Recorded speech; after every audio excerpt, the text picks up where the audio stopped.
Eddie Howe will not be rushing back to work, and even if he wanted to, there would be little point. Because his Newcastle team are in absolutely blistering form, rising to third place on autopilot towards a Champions League spot. Fabian Schär headed Newcastle's fourth just before the break. Credit, Reuters. Harvey Barnes angled the Toon 3-0 up in first half stoppage time. Credit, Getty. Midfielder Barnes hails his strike in another brilliant win. Credit, Getty.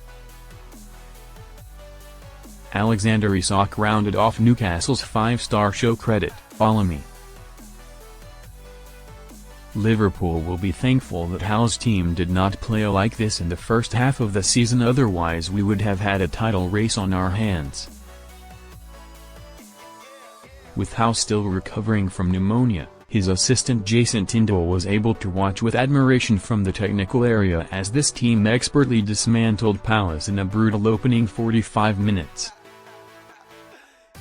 Jacob Murphy continued his magnificent season with the first stint after Palace's Eberechi has missed a penalty. Teammate Magpies scored an own goal.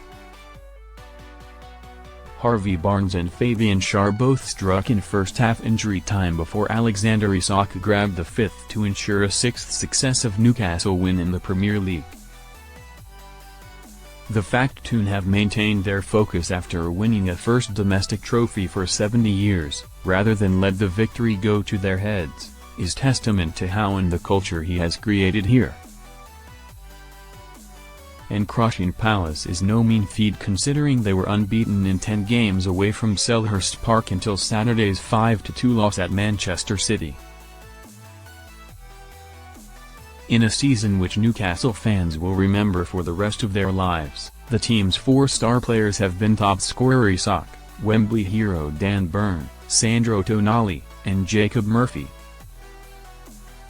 While the club have spent £400 million since the Saudi Arabian takeover in 2021, Murphy arrived for just £12 million from Norwich 8 years ago.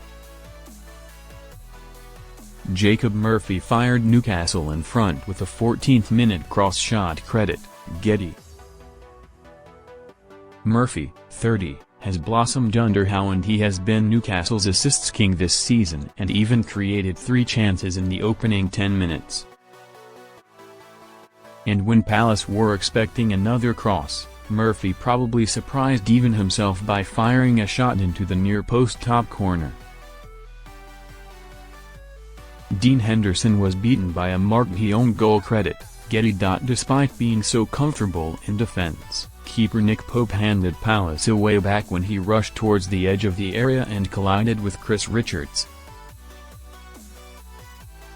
None of the Palace players appealed for a penalty, but as soon as ref Aaron England was called over to the VAR monitor, he was always going to award a penalty. Yet as his penalty was terrible. With his run-up, he stuttered and then virtually stopped, before sending a weak shot which Pope saved easily. And as was still cursing his shocking miss when Newcastle made it 2-0 just 98 seconds later. Barnes, once again preferred to Anthony Gordon due to his excellent form, saw his attempted cross to Isak take a heavy deflection off Guy and the ball looped past Dean Henderson. Palace boss Oliver Glasner would have been happy to get back to the dressing room at halftime with just 2 conceded, but it got a whole lot worse. His team were exposed brutally on a counter-attack again, and Barnes raced onto an exquisite pass from Tonali before charging into the area and nudging his way past Max Lacroix before hammering the shot into the corner. 7 minutes of stoppage time was being played due to the VAR check for the penalty, and Murphy delivered his 11th assist of the season with Schär scoring a glancing header. Top scorer Isak failed to score in Sunday's 4-1 thumping of Manchester United, and it looked as though he might miss out again until Joe Linton nicked the ball off Lacroix and he thumped a first-time shot past Henderson. For Palace, they will be keen to forget this mauling. Newcastle even added something of a taunt at the end, by playing their opponent's Glad All Over anthem.